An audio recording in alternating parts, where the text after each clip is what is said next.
I plugged the map as to how many Oh, it cars takes we would need long. to wash, how many cookies we would need to sell. And I'm like, look, man, I ain't cut off all that car wash. So I said, you know what? We're gonna throw a party, okay? We're gonna throw a party and then go fast into this. And then, as the good Lord would have it, we threw that party. 500 plus people came through. Wow. I think we were charged like $20 to get it. We raised like $10,000. It was sorted. You can't get me. So I was like, that's where I want to be playing at, right? So after you get your first taste of that, you're like, I might really be good at this, you know? Like,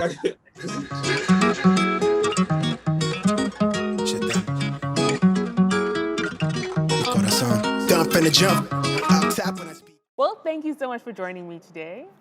And I am super keen to dive into your journey and kind of how you've built Afropolitan and the amount of work that it took to get, to build Afropolitan to where it is right now. I firmly believe that any brand that is worth mentioning and worth kind of digging into how they built, what have they built, there's probably a good amount of years of work before it becomes like an overnight success or however people want to claim it. And I want to know more about your journey in building Afropolitan Group. Let's start with leaving Nigeria when you were 17. Yeah. So we actually left when I was 16. Okay. My dad works at an oil company, and so they moved him, similar to what we're talking about, your parents moving to SA, right? And they said, yo, it's time to bounce. And I said, okay, let's do it. And we moved to California, specifically Northern California. We lived in Saramon area, which is like the headquarters for like the Chevron. And then I think to really get a good understanding of how Afropolitan came to be, at least for myself, I have to like talk about the context of what I saw when I moved to the US. When I moved to the US, they put me in a private high school, and I was the only Black kid in the high school, in my senior set. So imagine a kid who's just come from Lagos, goes to the US, and he's just put straight into whiteness. And you're like, so these white kids, when they looked at me, did not see a Nigerian or Igbo. Yeah. They're like, you're Black. And because you're Black, we thought that, that there's a school you guys go to privately that teaches you guys about everything that had to do with Blackness. And I'm like, no, there's a whole bunch there's different people there's different places. Africa is huge. There's the Caribbean. They weren't trying to hear all that. It's like, my G, you're Black, you know everything. You're gonna become our resident Black expert. So obviously, as someone who just moved, you want to assimilate, you want to make friends. I then threw myself into learning as much about Black people as possible, because these white kids would come to me about everything. Oh, have you listened to the new Mac Dre? Have you listened to the new 50? Have you done? And you're like, hey, yo, like, it's like, what's going on?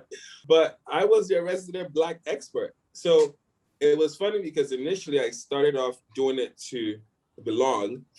And then as you start delving deep into these different cultures, you just start to get, or I started to get a deeper appreciation for the beauty of our diversity as Black people.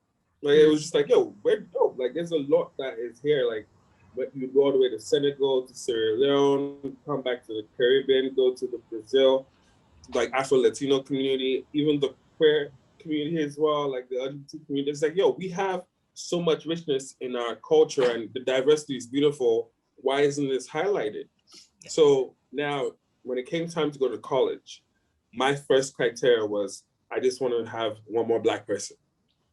Because I've been the only person. I don't care what the school rating is. I don't care.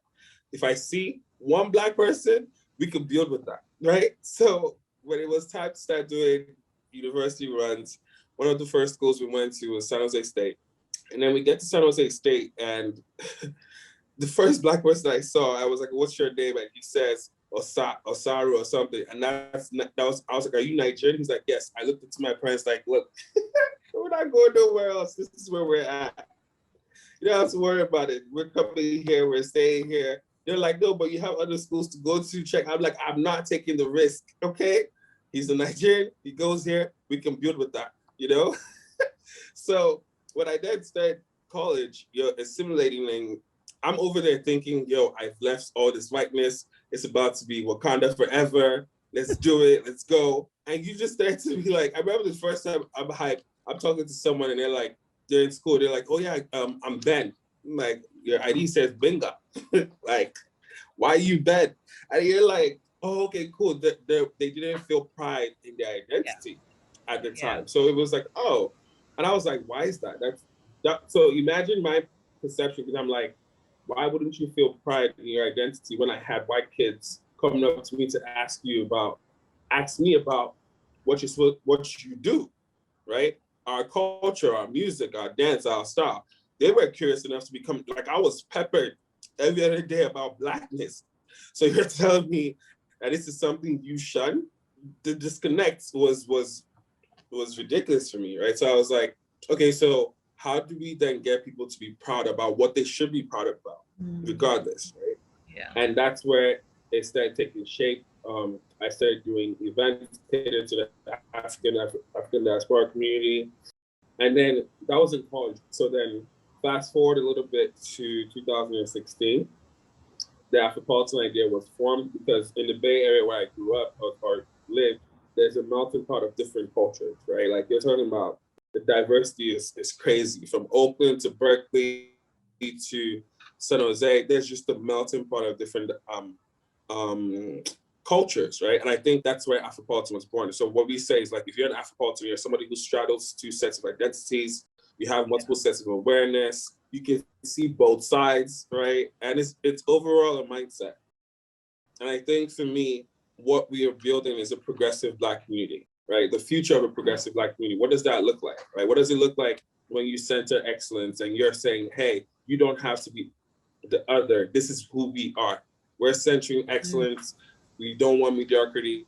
And most importantly, we want to be progressive, right? Like, let's do away with traditions that no longer serve us and have stopped serving us for a long time, right? And really embrace the future. And I think what Afropolitan really, the vision I have for Afropolitan is, like, this is a space that caters to you holistically, right? It's not just the parties, it's not just the events, it's what are you as a human being, what do you love to do? And you're evolving, right? So we want to follow you through your process of evolution. So maybe you come up from college, you're into parties, you love parties, right? At some point you go get a job. Okay, how do you get that job? Can we introduce you to a job fair? Okay, cool. Can we help you with resume writing? Cool. When you get that job, you need an employee resource group. How do we manage that for you? So it's like, and then when it gets to the point when you want to have kids, like, what are the conversations that you're having that enable you to go through life with a community of people who are also growing with you, right? Yeah. So it's the common themes are reinvention, evolution, and, like I said, that holistic nature for Afropolitan, right? So let me see, I wonder if I should stop there, but I think that in a nutshell is how Afropolitan was born and the context behind what we do. Yeah. Okay, I actually want to go back a bit to, you kind of like schemed over it a little bit when you started throwing parties. Because essentially that was the basis of Afropolitan. So when did you start, like how young were you when you actually started throwing like your very first party? My very first party was the Nigerian Independence Party. We had about 500 plus people. Wait, what? I was like 19. 500 people, who was there? Why 500 people coming to your very first event? People, I'm telling you, like 19. I think there's not a video of it somewhere, but there's a video of the second one where we like shut down the whole venue. There's 600 plus people. We had people all, and so what was happening, right, was there was a awakening happening among like the African diaspora around that time, which was, oh, okay, cool. We're proud to be African, right? And then mind you, Afrobeat is coming up. You're having the banjos coming up. So you're having the Wizkids coming up too. Around that time, Express is dropping Ole Cool.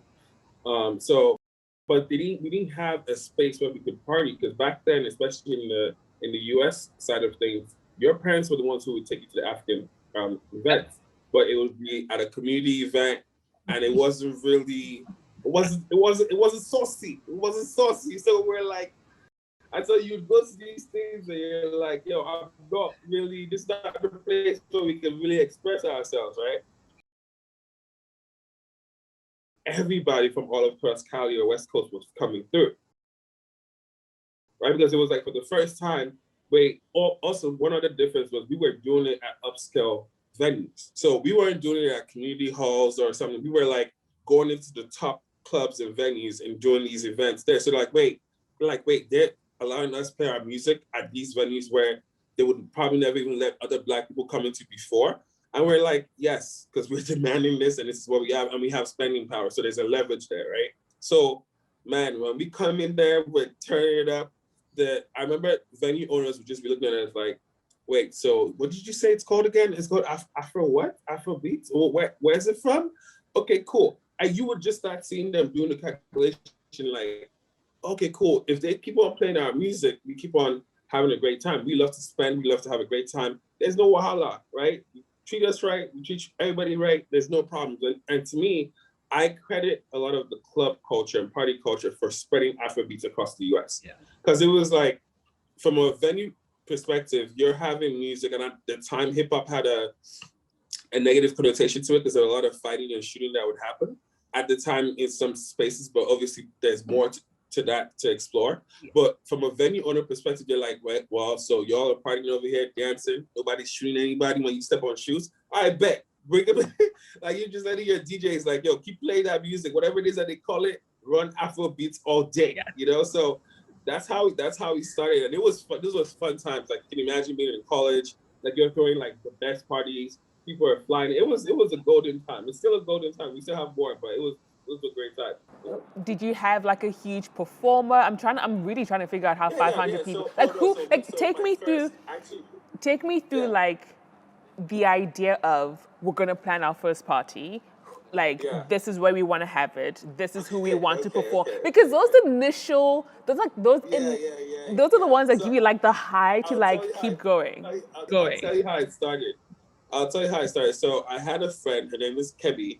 So let me credit Kebby. Kebby, at the time, Two-Face Idibia was coming to the Bay for a concert.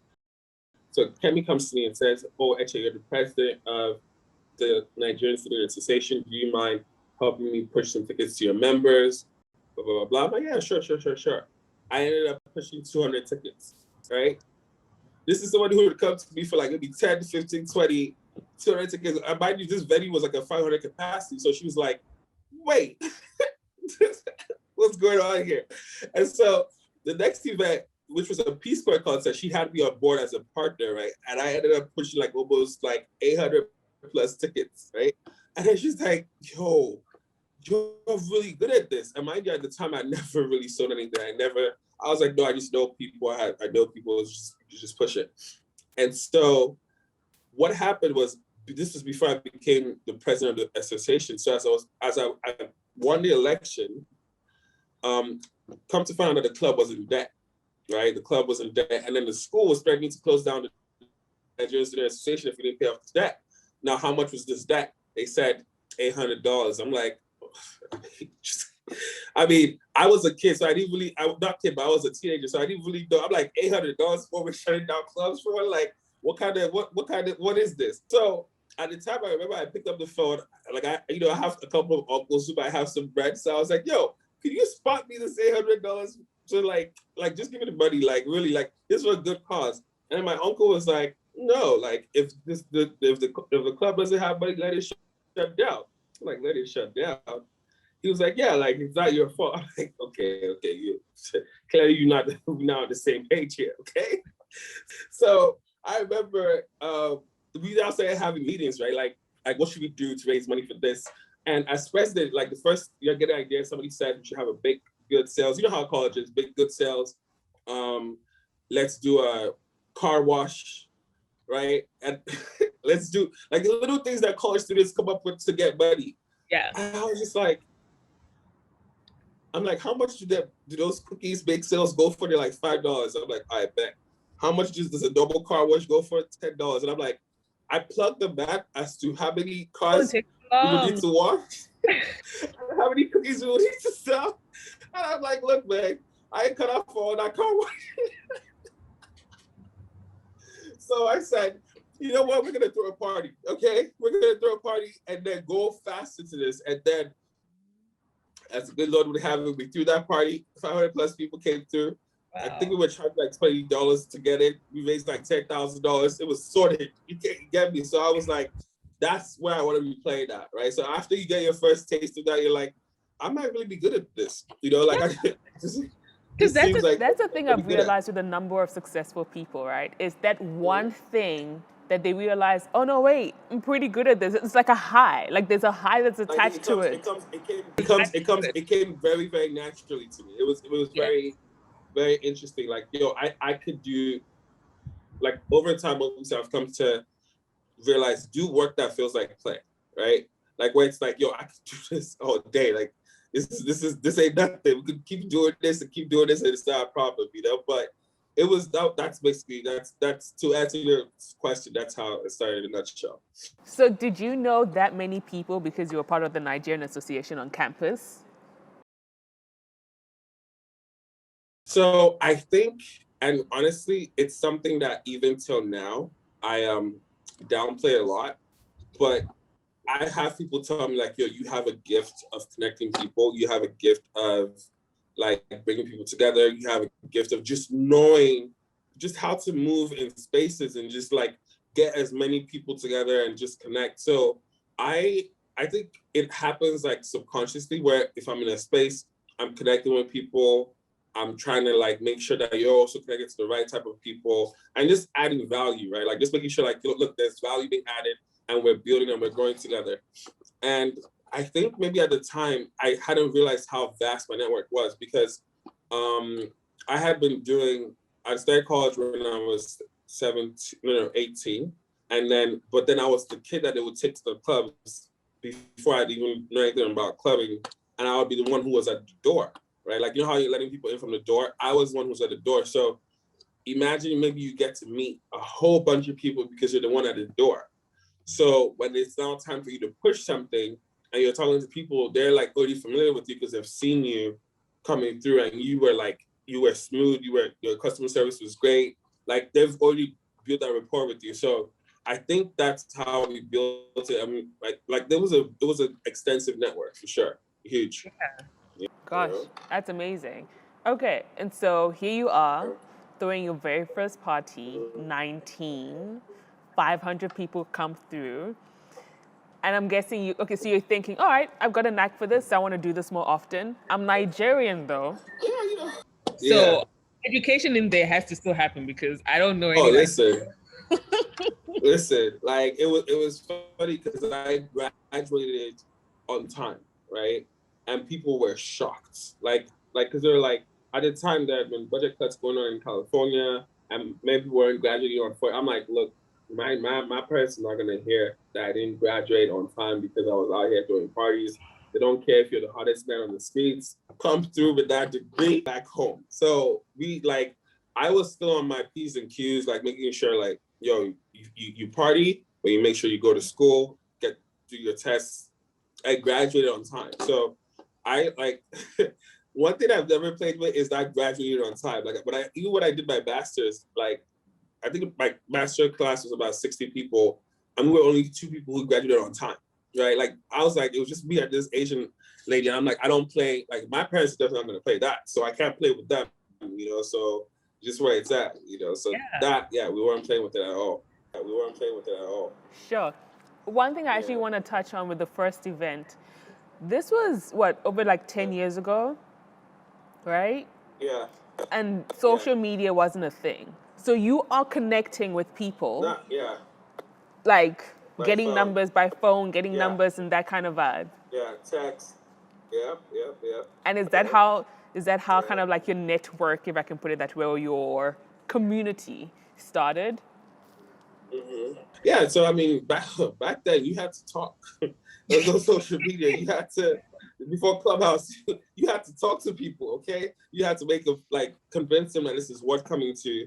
You had to whether it was text, it was building community. Like I probably have like almost 10,000 plus contacts on my phone already. Like it's just a lot, you know. So it was like back then you had to really pound pavements. Like there was no social media to help you scale and do any of that. So we would take trips. I remember I'll take trips all the way, like if you're familiar with California, all the way to Stockton, to LA, to like Bakersfield. Like you're literally going to communities and just showing your face and like this is what we're doing. You know, and that's how it worked back then. And who was the artist that performed at that first event?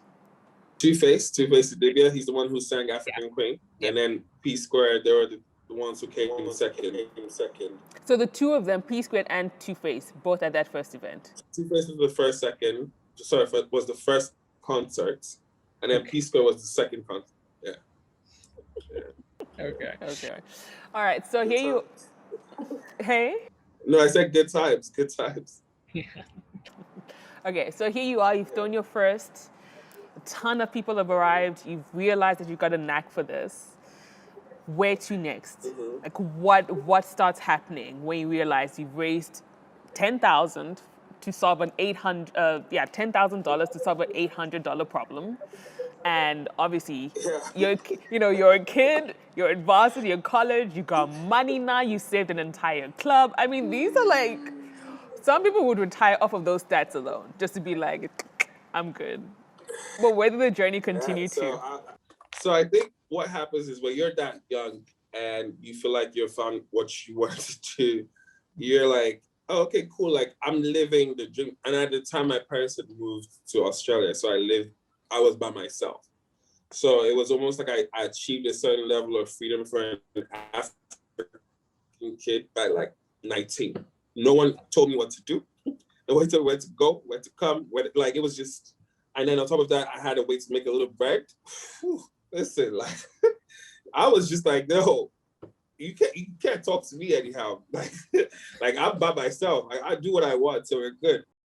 But I think what eventually happened was we started scaling the events. We started scaling into different markets. And when I say different markets, I use these terms now because I'm aware of what scaling is.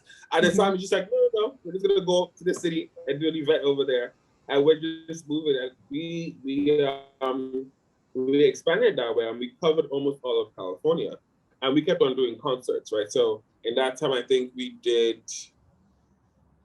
So there was Two-Face, there was Peter, there were Bracket, like a whole bunch of the Afrobeats artists who came through and who were popular around that time came through around that time. Yeah, Wizkid.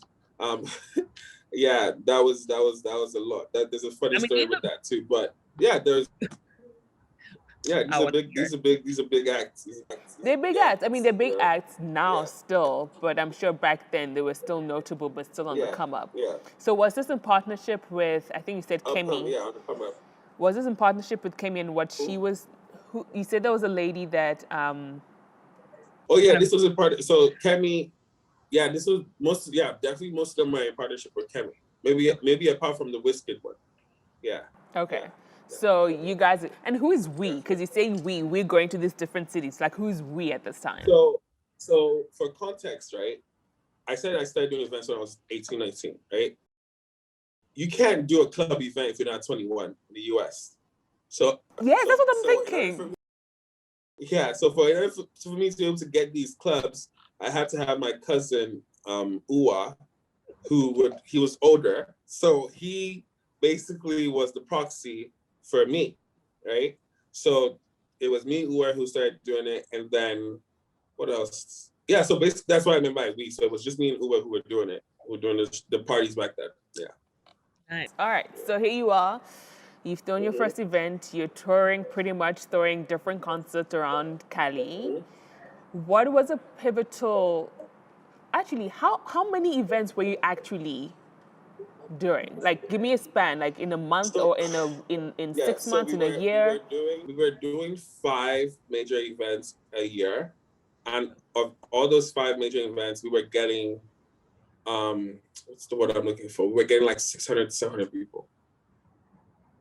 Of all of them, like each event. So it turned into what was it? It turned into thing that people looked forward to, right? Like at the time, remember, we're still slowly getting into the main clubs, the main venues. People are not really familiar with what Afrobeats really is, but we're the ones who are riding that wave. And when we came through, those were special nights. Like people would fly in, they would book the hotels. Like it was like living the dream. And remember, you're still at school, and we are growing up with people who there was nothing that we could compare what we were doing to, because we were the ones doing it. So we were living in history as it was being made. So it was like, wow, like we're really out here having fun, you know? And mind you, this is also as social media was also scaling, right? So now you're learning things, you're connecting with more people, you're also seeing, okay, what's happening in other cities, what other states, maybe we should go there and do events as well. And yeah, that's how we built on that, you know? And so now this isn't, like you said, with your cousin, right? Your cousin being your proxy at this time. Yeah, cousin, yeah. You're not 21 just yet, but you're touring, you're doing all these things. Is this still now under a different company? This is not your company just yet. This wasn't Afropolitan. It was called Royal Entertainment. And it's so funny talking about this. Afropolitan is so like polished out that like when you think about stuff that wasn't polished, you're like, I don't want this coming out in anything. But this is part of the story. This is part of the story for sure. Yeah, this is part of the story. No, so it was called Royal Entertainment. And I remember our slogan was, where everybody is a VIP. Hey, listen, we thought it was pretty. Hey, at 21, you think when I was 21, not bad. It was like, yeah, where everyone's a VIP, because the whole thought process was we didn't want anyone to feel like they didn't belong. So I think, honestly, when I think about it now, even saying it to you, I think one of my biggest things has always been a sense of belonging, right? Like you should always feel like you belong when you're at any of my events. You don't feel like you fit out. You always fit in, right? And you're not fitting in because of other people. You're fitting in because of who you are at your core, right? So it's like you should always feel like you belong at an Afropolitan event. And that's one of our core themes for sure. Yeah. Nice. Okay. So you've graduated, I'm guessing at this point. I know you studied law. You went all the way and did law. So again, going back to being Nigerian. I come from a family of lawyers on my dad's side. And so it was like, oh, ever since I was a kid, you're gonna be a lawyer, you're gonna be a lawyer. And I'm like, just because I like to read books, I gotta be a lawyer. What's going on? So after I was done with undergrad, because I was still unsettled about what I wanted to do law, I went on to do my master's in political science. And then after I was done with that, I still didn't know what I wanted to do with my life. So I said, you know what? Might as well go to law school. Like while we're here. So I went to law school. And yeah, so I finished up law. That was definitely a very interesting 3 years. But yeah. Okay, so how long were you in uni from your undergrad all the way to law? Boy, man, listen, I have done school. So it's funny because a lot of people think that because like I do events, I've not done that much school. I'm like, no. I did 10 years of school straight. High school, undergrad, master's, law school. So I am schooled out. If it's not on YouTube, you're not seeing me in a class. Okay? Like I'm not going back into a classroom for nothing. I'm good. You know, so yeah, no, definitely done a lot of school. So essentially it was parties on one side and just school on the other. Do you think that because you did not see like the parties be a viable career, because which Nigerian parent is going to hear you say that throwing parties is going to be a career, right? I'm not trying to hear that. What? Yeah, they were not. It was funny because I remember the first time my dad said something like, "Oh, one of his friends said that that his son me is really doing things in California, like that I'm the one who does all the parties, does all the events." So he was basically saying, "Oh yeah, like good job," but it was more of a like that little cute thing you do is cute. You feel me? Like exactly. That's cool. Just the It's little cool. It's standby not thing, like it's better than doing drugs. You feel me? Like it was like, okay, cool. Like as long as you're not stabbing nobody, you're not doing drugs. Okay, cool. You want to do parties? That's fine. Go do that, but make sure that I don't hear that these parties are stopping you from concentrating on school, any of that. So I think, to me, like, my parents have always been reasonable people, right? Like, my dad, I think when I was going to college, he said, don't get pregnant, don't get no tattoos, don't get no piercings. I'm like, that's all. Because I was like, if that's all, there's a lot to do that's on the table. So I was like, so to me, it was like, if he tells me, hey, do what you want to do, party up and down. But when your grades come out, it better not go down past 3.5. And then you better graduate on time. So to me, it was like my priorities were set for me. And it was, okay, cool. If that's all they're asking for, I don't think it's asking for too much, so just go ahead and execute, So that's just where I was at with it. The school was on lock for as long as it was, from undergrad to master's to law, and you're throwing parties on this side.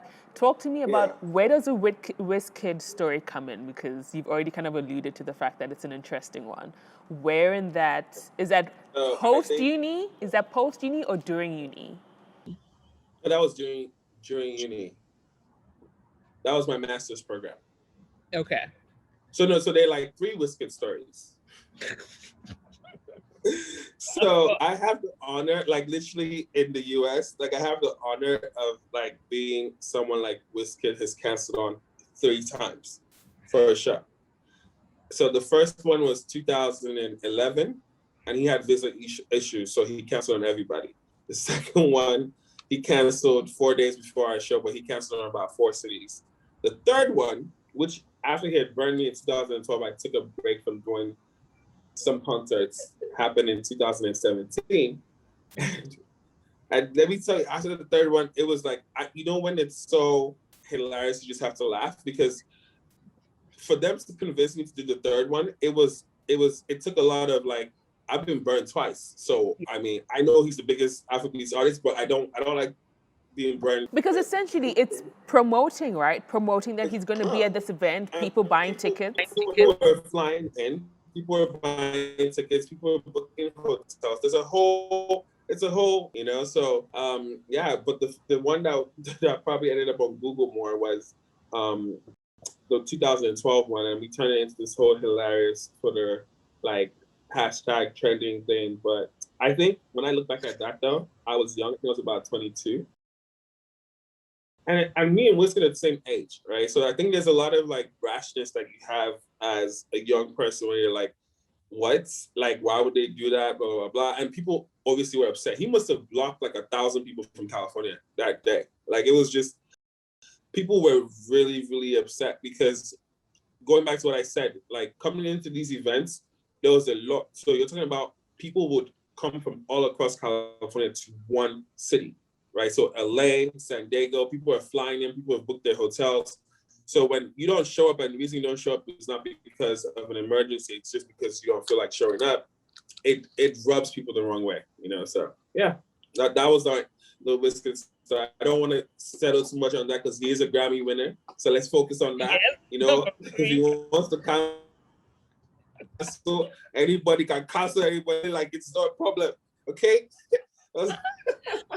No, but Wizkid is definitely a character for sure. Yeah, he is. He definitely is. Talk to me about the business side of things, right? So still, this is all pre-Afropolitan. Afropolitan started off like 2016. Yeah, Afropolitan, yeah. 16. Talk to me about the business side of things, because you have your cousin being your proxy so that everything is legal and above, waters. But essentially, you're building relationships with clubs, with artists, venues, artists, building a community. Talk to me about that legwork, because I'm sure Afropolitan's on the basis of that. Yeah, no, definitely. And I think that's what even let us like reinvent ourselves quicker than people expected, because so first of all, the process is you need your graphic design team, you need to have your DJs, you need to have your staff to help monitor the event, you need to do your promotions, you need to do your marketing, you need to like collect data, right? Now this is Afropolitan, but at the time, we were collecting data, but we didn't know we were collecting data because we were getting all these emails. People were signing up, buying tickets. Eventbrite at the time was just, at the time when I first started in 2011, 10, that's when Eventbrite was really starting off as a company. So I remember back then trying to convince Nigerians to buy tickets online. Woo! They're like trying to convince Africans, just Africans in general, to go put their money, Lord, her hard-earned money. They were not with it. But then let me tell you how we started slowly conditioning them. So I think at the time tickets to get in were like $20. What we then did was drop the tickets by $5 online. Okay. So if you buy it online, 15, you get it cheaper. And when I tell you, when they realize that they could get it cheaper online, they're like, yeah, what's the worst that can happen?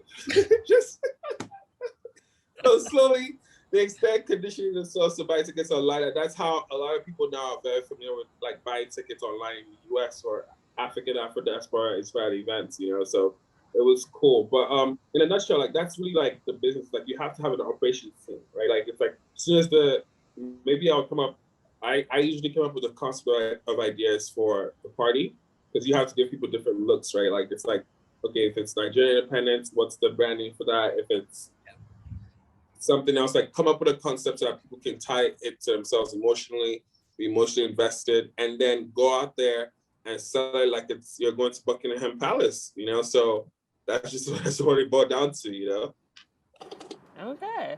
What were the challenges during this time? Because it seemed like things were flowing quite nicely, but there's no journey without some challenges. Yeah, no, there definitely were challenges. So I think me being young, really young, was not like well received because like I said, I was young, I was brash, the youngest, and I'm like, I don't think most people. So imagine like you're 19, 20, 21, and you're doing the 21 plus events. You're talking about grown events. So people are coming like, yo, this boy is a kid, right? Like the older ones are coming like, this boy is a kid. So managing that, like, okay, he's a kid, but he throws some really good parties, was like a thing. And I think it was just wanting to be afforded respect just based on what you did, not your age. So I think some of the challenges. Obviously, Wizkid canceling was a dent on like the brand. And I think one party I did had a fight towards the end of the party. And so when that happens, you don't know if people will trust you again, right? Because the events business is a very like finicky business because you're actually dealing with physical people. Like you're bringing people together. So anything that happens that like makes them not feel comfortable, not safe, it affects your brand. So I definitely got to take some L's, especially where I had to learn from them and then improve. But what I've come to realize, especially from doing events, is people will give you a second chance if they really see you're trying. Like if they see you care and you're invested, they will give you as many chances as possible. It's almost like tech, right? Like it's like if Twitter is down or something, it's like you don't leave the site just because it's down. It's just like, okay, you know what? I'll be back later. So I think it was that understanding because I've seen people who like failed at something at an event and never came back again because they didn't want to be judged by people again. So I think it was me realizing like, oh no, it's okay to fail. Just make amends for it and keep on pushing. And then people will give you those second chances once they see like you actually care. Like this is not something you're doing just because of the money or like you actually care. Like you're not someone who runs away when the going gets tough. You stand up and you're counted. Like you hold your head high. Like yo, I did this. I take full responsibility, but I'm going to solve it. So that's what even happened with the Wizkid situation, right? Like it was like when like imagine he's canceled, but you still have to refund people their money. I took on the responsibility of making sure everybody got their money back. Even if I had to take a loss, it was cool. And I think slowly but surely, that's how you build trust in the community because they know that, like, look, your humiliation and failure in your own name, right? Like, you didn't run from it. You took on the ownership and you got them their money back, So it was cool. Yeah, those are definitely, oof, yeah. But those are the type of times where you're like, yo, am I sure I want to keep doing this events thing? let me just go on to get my degree, get my law school, and push And, it. have an easy life. Go work for somebody, get a job, get get salary, all good. Because at the time, I didn't see it as entrepreneurship. I just saw it as like, yo, we were just here having fun, and yes, make a little bit of money on the side, but this is not my main hustle at all. It can be, right? I don't want to be seen as a party promoter, blah, blah, blah. So it was interesting to see how that's evolved over time, So yeah. So would you say that that whole Wizkid situation with that event and how it happened was one of the biggest blows that you experienced during that time? Yeah, definitely, because I'm the youngest and I'm the one who's doing a Wizkid show. So you have to think about it. It's like I'm 21. Wizkid is 21. Like that's not how shows usually go. Like there's a 21-year-old kid throwing a massive concert. Like that's just like what are we doing here? So I think it was one of those reputational challenges where they're like, okay, are you really good at what you do? Maybe this is too big for you, and maybe we should just let somebody else handle it next time. So I think it was one of those like challenges for sure. Yeah. Did you bring somebody on for logistics? Because planning a 500, 800 people event that's work. Oof. Tell you, man. I've done it once. I did it once. I was hella stressed. Entire time. So it's funny because with Afropolitan now, we definitely have operations people who make sure logistics are done. But back then, I don't know, like it felt like, I remember talking to my friend about this, but back then it just felt like I had like the energy for 100 people. Like it was just, and I think it comes from like, you're young, you find something that you're really good at. Bro, I would do logistics, I would do the branding, you talk about startups. Listen, I was like, wait, it wouldn't even cross my mind that you could have somebody else do that. I just thought like you just handle your business, So I would handle the logistics, make sure everything was cool.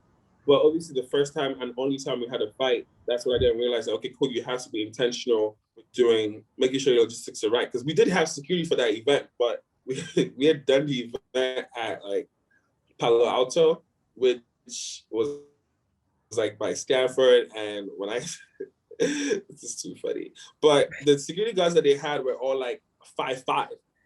And here come these Nigerian guys who are like 6'5", 6". This is like from all across the US. Exactly. I just remember just seeing all 5 of them trying to hold one person down. I'm like, hey, all 5 of y'all, it's not gonna work. Like we can't do this anymore at all. So obviously, ever since then, we started to make sure that security guards that we have at least 250 plus huge bouncers and all of that, So, but those are like some of the learnings you take from a situation like that, So yeah. Now, during this time, were you making money as an individual, not as the collective, like as the individual? Were you actually making money that you could like be good on? Yeah. Yeah. Okay, cool. Well, not good on like a spot drop out of school good on, but it's like for someone who wasn't working, that's not even right? an option. Like, I don't. Yeah, like I'm like, and I don't need to work, so like you're making money where you're like, yo, so like just if you're doing like math, it's like, okay, if you're having 500 people and your baseline is like charging $20, even if you average it out, that's coming out to almost $10,000 per event. You split out your costs. Your costs are probably like between 1,000. You're getting the venues for free, right? It was just like, oh, okay, cool. This is not something to, at least, for a young kid. Right. So it was just like, all right, and then what are you really gonna do at that time? Like we didn't really have Instagram right at that time, so you're just traveling to maybe cities, exploring different cities, but it just, and then you still have to come back and read your book, So everyone around you is in school, is in college, so there's no flexing. Like now, like everyone's like on a different type of time, but back then you're growing up with everyone, right? So it's like you're doing. Actually, it's just a guy who's doing the parties, but actually he's in class next to you, right? So it's just it's not, it didn't feel off. Because I know now with some of the young guys, at least this side, who throw parties and are making amount of money. Like you said, there's Instagram now, so the amount of pressure to like flex or to just spend ridiculous amounts of money because they're earning that much money, you know. And so that's why I wanted to know, like with you, were you how were you money wise? Because sometimes people lose a lot of money that way just by trying to keep up with the Joneses. So. Yeah. So I think, well, thankfully, I've always been grounded. So there's no keeping up with Joneses on this side. I think it's also like just based on how my family is raised. Like I come from a pretty privileged family, but it was not from like they always reminded us like it means nothing, right? Like it's like that. This is not something for you to ever walk out and be like, oh, but like your name means everything. Cool, but don't do it for the outsiders. So I think I've always been grounded in that way. Like I'm not someone who, like, I think even saying where everyone is a VIP is hinting to the fact like I don't want you. I always tell people like at my events, I don't want people to pop bottles to stunts. I want you to pop bottles to celebrate, because there's a difference. When you're popping bottles to celebrate, the energy is different. Yeah. When you're popping bottles to stunts, you're not trying to do comparisons, and there's no way. Like the big thing about Afropolitan for me is that we promote Black joy, right? Pure and simple, like it's joy based, right? And you know joy, you know you feel it. And we've all been in events where there's a lot of stunting going on. There's maybe a celebrity there. People are more focused on, is the celebrity having fun? Maybe I'll have fun. If he's not having fun, and this is just whatever.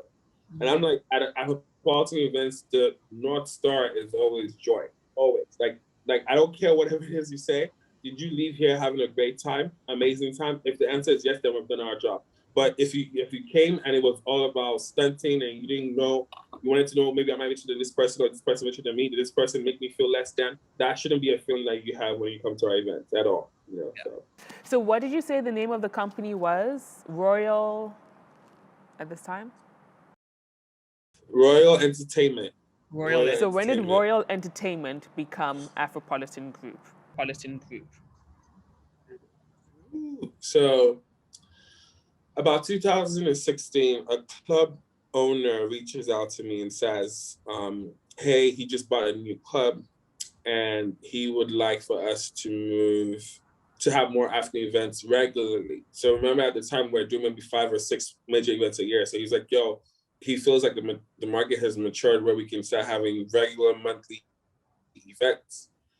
So I was like, yeah, but mind you, at the time I'm in my master's, I'm also losing excitement for the events. Like I'm like it had become too formulaic for me. I could do it in my sleep, so it wasn't challenging at that point. So I'm like, I need something more. Like this is just, it's not where it's at. And so when he said, okay, cool, like it could be an African monthly thing, my head went to, okay, this is African centered, but I hadn't been going out too. So that's something else I've learned, right? Like because it had become formulaic to me, I'm like, why would I need to go? I just go to my event. For what? You know, but I had said to lose touch with the people. Like I said to take it for granted. So I can admit that. Like I had taken the work of connecting with people for granted because it came so easy to me. I took a lot of things for granted, right? And so when he said, okay, like this is the opportunity, did I want it? I'm like, yeah, I want it, but it cannot be under this same thing. Now, my question was, what name do we call it that's both inclusive but can expand and contract as need be? And then I went and started doing research, and then I landed on the word Afropolitan. And then when I saw it, I was like, I like that word. I like how that word makes me feel personally. Like it's like I feel like I can see myself as an Afropolitan. I understand what that means, right? And so then that's really where we started with Afropolitan. We events under it, but let me tell you what was funny about it was when we switched the name, people did not necessarily know if it was still Eche's Royal Entertainment. So imagine like you're Royal Entertainment one day, you're just done with that. Like, you know, it's like, yo, hide that baby hide that person in the basement. Don't bring it back up. It's done, right? And I remember like the first event I did, I had about like, it was just me and my friends, like 40 people. And I was just like, What wait, up? what?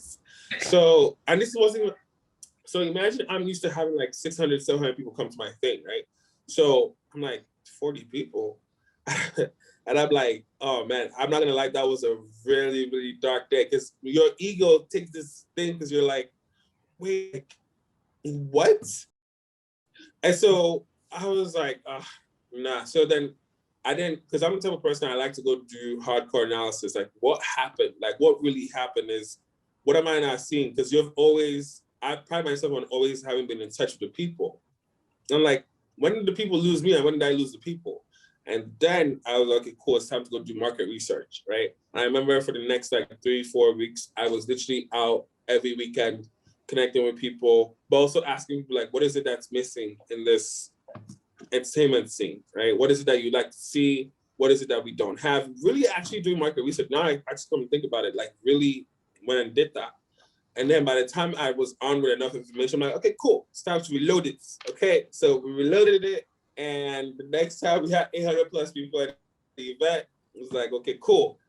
This is what I'm used to. Okay, don't play me like this again because there's gonna be problems.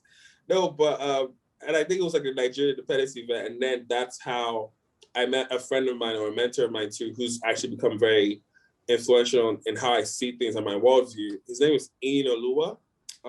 He's the founder of two like companies in Africa called Andela and Flutterwave. Right. So I met him. He had come to around the time he was raising me for Flutterwave, and he had come to California, the Bay Area, San Francisco. And then he came out to one of the events and he was like, wow, there's a substantial community here. I'm like, yeah, for sure. So the next weekend he's like, yo, let's go for a hike. And at this hike, he had another mentor of mine, Walter. I'm naming all these names for posterity's sake, because like I know for a fact, like if one day somebody is playing this, I need to give the credit where it's due, right? And I remember just listening to them. It was me, my friend Tonya, and then we went hiking. And then Walter and E are talking. They're talking between themselves. Like we're hiking, but they're talking to themselves. And what they're talking about is like stuff that like you're like, wait, is this what world is this? Like they're talking about VC stuff, startup stuff. And you're like, wait, what? Like it just blew my mind. I think that hike was about like 3-4 hours up, like 2,000-3,000 feet, right? When I tell you I didn't feel anything because where these guys had taken me, by the time I came down from that mountain, I was a changed human being. I was like, I remember we went to get food after that. I just said to them, I'm gonna just say to y'all, right? I know nothing. Just help my life, help me. Like what you guys are talking about. I want to be in this space. I want to see the world through that prism. And where do I need to start? Like I will go read. I will go do research. Just you don't need to do too much. Just point me in the right direction. I will take it from there. And I think from that point on, it was like, okay, this is how you scale from doing parties. This is how you scale from what you had been doing, because it's not just about parties. You're building a community, and that community needs to be served in multiple ways. It's not just parties, but you could use parties as your springboard. So you're talking about diversity and inclusion events. You have all these people, so you can literally do the market research that people are paying other people to do because you have them coming to your events. It's concerts, it's festivals, it's travel, right? Like it's like there's just so many ancillary ways. It's media, like we do media now, like we have a media network as well. We do music, right? Like it was just, it was like as soon as they got trained, it was like my mind was just sense because I mean with mentors and people like that, you're not gonna stop because they're building, like they don't stop, right? So it was dope. But I think just in a nutshell, to answer your question, that's how we got here, you know. So. So with this hike, was it just the information that how do I put this? All right. So they opened your world essentially on this hike. Like on this hike, they spoken to you. You got to see more than just throwing parties. And your relationship with them, did you ask them to be mentors? Did you just say, be around me? Like, what was that relationship like after that hike? So I think it was just as humble as saying I don't know anything. Like it was like the moment in your life where you realize, like, when Jesus said to people, drop everything and follow me, that was like my own thing, because I was like, look, whatever it was I was doing up until now, I am willing to leave behind, because what you guys are talking about, how you guys see the world, that's where I want to be. Yeah. That's where I don't want to not be in the arena. You guys are in the arena. I do not want to spectate. I don't like watching from the stands. I want to be in the arena. That's where I feel like I should be. How do I get to be in the arena? So yeah. Okay, so now Afropolitan is born. You're seeing more than just throwing parties. What was next? Like, you started throwing parties, but now you know that there's a lot more to it. How did you start building the more?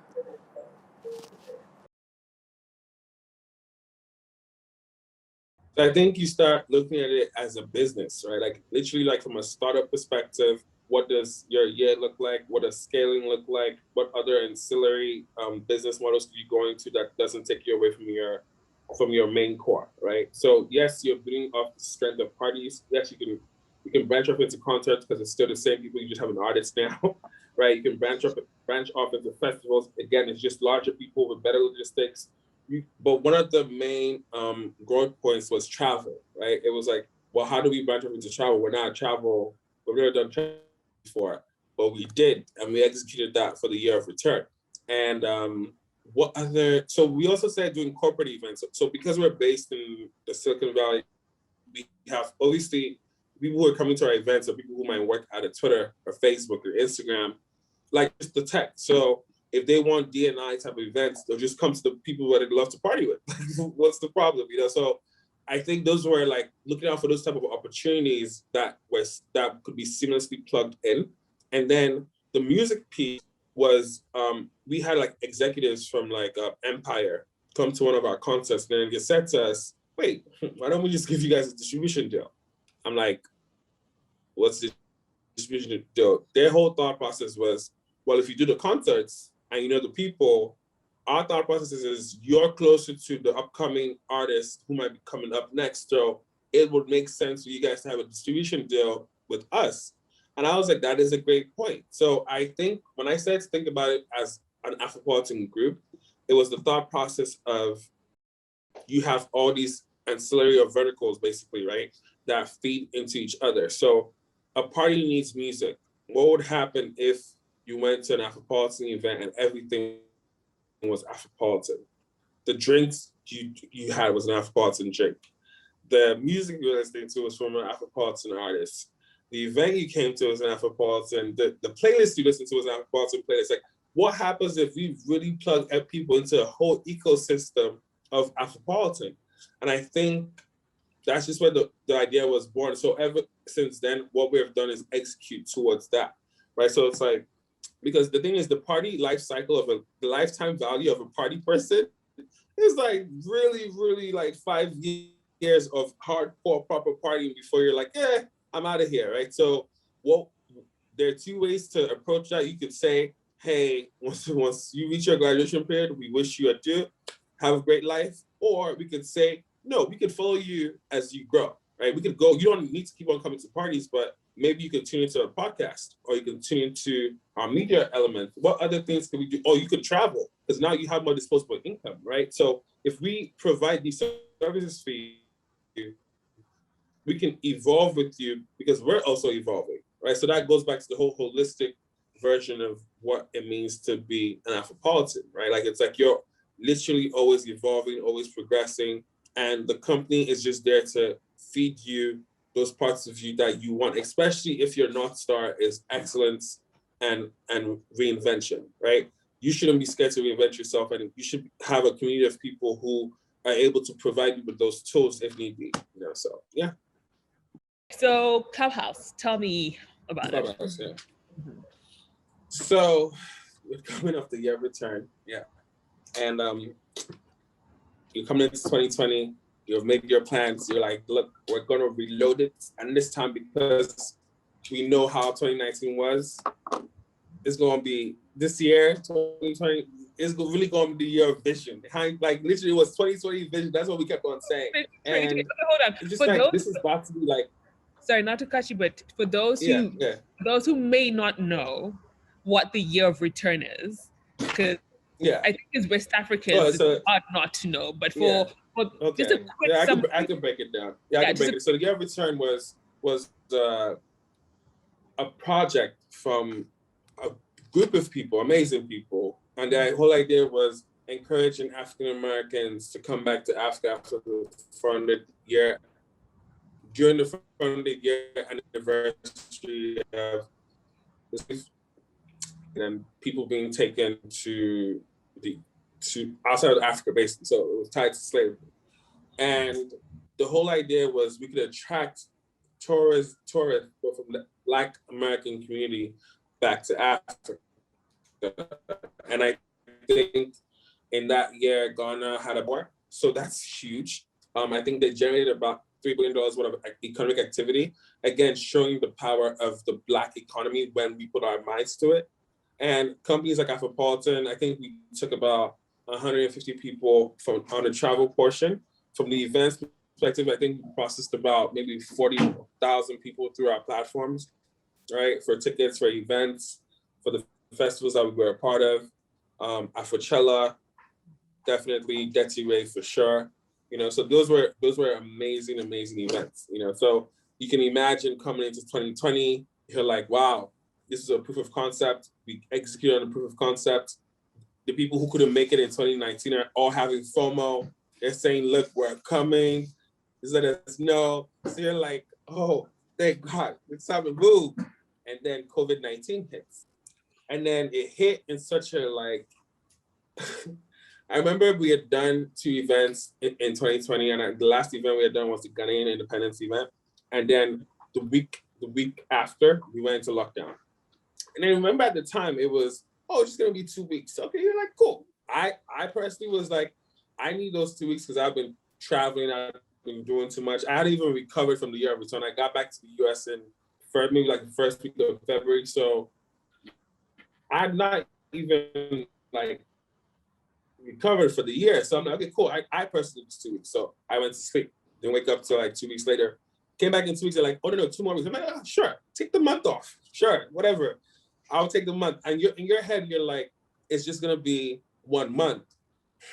I mean, we all know what happened if you're listening to this, right? So now I was like, wait, what is this year saying? Like, you mean that there's not gonna be any source of revenue? Like, it's just done? And it was like, wow, like, okay, so now it's time to really start planning. I remember, I always break it down like this. The first month was sleeping. The second month was watching movies, catching up on movies. It was like, oh, I could be a movie buff. I could be a movie critique. Like, I love all the movies I hadn't caught up in my life. Oh, we watched all those movies. It was HBO Max, it was Disney Plus, it was everything. The third month was personal development month. It was like, let me go sign up for these Udemy courses and, become this better version of myself that I've always promised myself to be. And I downloaded 24 courses. I've only finished 2 of those courses since then. But, it's the thought that counts, really. Like, you have to think about it from that perspective. So after that, I was like, wait, so we're still on lockdown. Like, what's the plan? And so I started to think through it. Like, I'm like, okay, cool. What can you do? And remember at the time, IG Live was like popping. Like, everybody's Instagram IG Lives were popping. But I remember thinking to myself at the time when it first started, because people were like, yo, pivot into digital events, pivot. I'm like, okay, let's think through this. You were saying that I work at a company. I use Zoom from Monday to Friday for meetings all day. And you want me to come back to that same Zoom on Saturday and Sunday for a party virtually? I'm like, that's not gonna scale. Like, to me, it was just more of like, I've been doing this long enough for me to know that one will not scale, for sure. So I didn't even, so then I was like, okay, cool, that's a dead end. So I said, okay, Instagram. it's literally the same thing. Yes, we're all in lockdown, so people will tune in when they're in lockdown, but this is not like, they're not gonna pay for it. Like, it's not a thing where like, why would I pay to watch my phone? To just be on my phone and watch? It's like, it's not where it's going to be now. Some things could be done, but I'm like, I'm running a business here. This is not scalable at all, right? But then I was like, cool. What is scalable? Media is scalable, but what type of media? So then there was the podcast. So I'm like, okay, cool. We should do a podcast. But at the time, I don't know if you remember, but people would always make jokes that everybody feels like they should have a podcast as soon as they say something deep with their friends. So it's a whole bunch of podcasts, right? So I remember thinking like, so I'm like, yeah, but we should do a podcast because that's how you stay engaged with your community.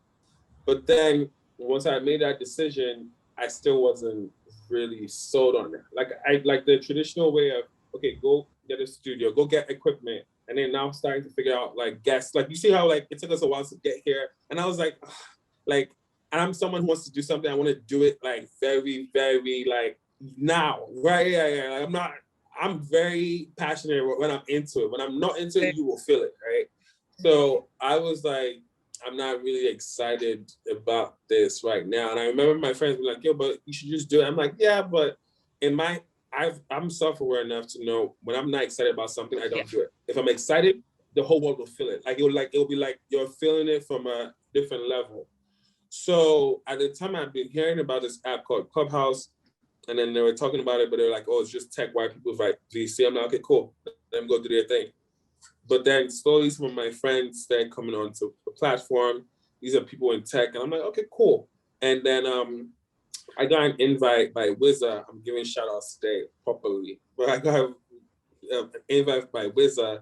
Wizza gets me on. I think I had a welcome party because back then people used to have welcome parties for people who came to Clubhouse, and there's like a bunch of people I knew came through. I'm like, wow, like there are quite a few people in here. And at the time, maybe clubs were not really a thing. So I think when they announced like that you could do clubs, I went to get. It doesn't even matter. Anywhere I go into, I'm always writing and repping Afropolitan. So I was like, first things first, go and collect a club, stay there, and that's where we're at. But then what then happened was you now start doing these shows or doing, not shows, but doing these rooms and people are enjoying them. And you start like connecting with people, right? And it's like one thing I've always loved was, again, I keep on coming back to diversity of topics, diversity of shows, diversity of people.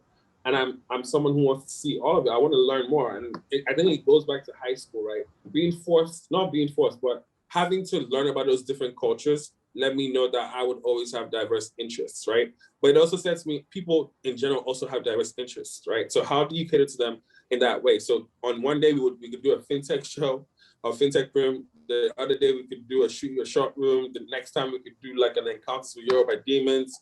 You're just moving from level to level, but you're giving people different looks, which was interesting because that's what we're already doing with events, right? So you could either travel with us to Ghana, or you could be on a rooftop in San Francisco, or we could do a boat party somewhere in the Bay. Like, it's just different looks. And I think because we already had a background of entertaining people, it was like, just do the same thing on Clubhouse, which no pun intended, but throw some parties in the club. Like, you just do the same thing. And I think using that, we then recognize, okay, cool. If you utilize that, you can actually funnel Clubhouse to a podcast, right? So, which is how we then launched the Afropolitan Network, right? So our whole idea for the network is, this is like your go-to space for highly curated content by subject matter experts, but with high quality moderators, right? So, I mean, you would know, like, you've been in enough Clubhouse rooms to be like, this should have been moderated better. Like, there was no flow, there was no structure. So I think that's what we now want to present to the world. Like, yo, this is the Afropolitan Network. When you tune into us, you tune into all sides of Blackness, right? Whether it's if you're into fintech, we have a fintech room. If you're into beauty and makeup, we have a makeup room. If you're into, like, we also have community shows too. So we have a show called Views from Below that focuses on the disabled community. We have a show called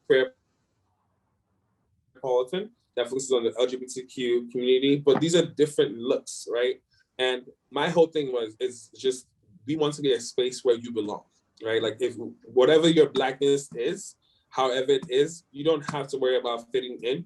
you can fit out, but come and we will give you your own sub-niche community that you will find people who will share the same interests with you. And even if I don't understand what it is that y'all are doing over there, I want to also be able to tune into the room and be like, let me learn something, right? And I think that just goes back to being progressive. You don't have to understand what people are doing to let them be, right? So I think, as Africans, we can be very nosy, man. It's like, I don't get it. I don't want it, blah, blah, blah. And I was like, I've never really been a fan of that mindset, because I'm like, you turn yourself, or you limit yourself from so many things when you just think that because something's strange to you, it doesn't matter, or it's foreign. And I think that's why I always encourage travel. I'm always up to travel to different African countries, cultures that I've never been to. I'm always telling people, like, what that has done for my self-confidence is let me know that we're more similar than we all think, right? So I'm always telling people, I will welcome strangers any day, because I have depended on the kindness of strangers and it's never let me down across the world. And I think that's what community building is in a nutshell, right? Like, you find a sense of belonging, you have shared values, and you hold people accountable too. So, yeah. Well, thank you. This was a very great conversation. I hope you enjoyed. This was fun.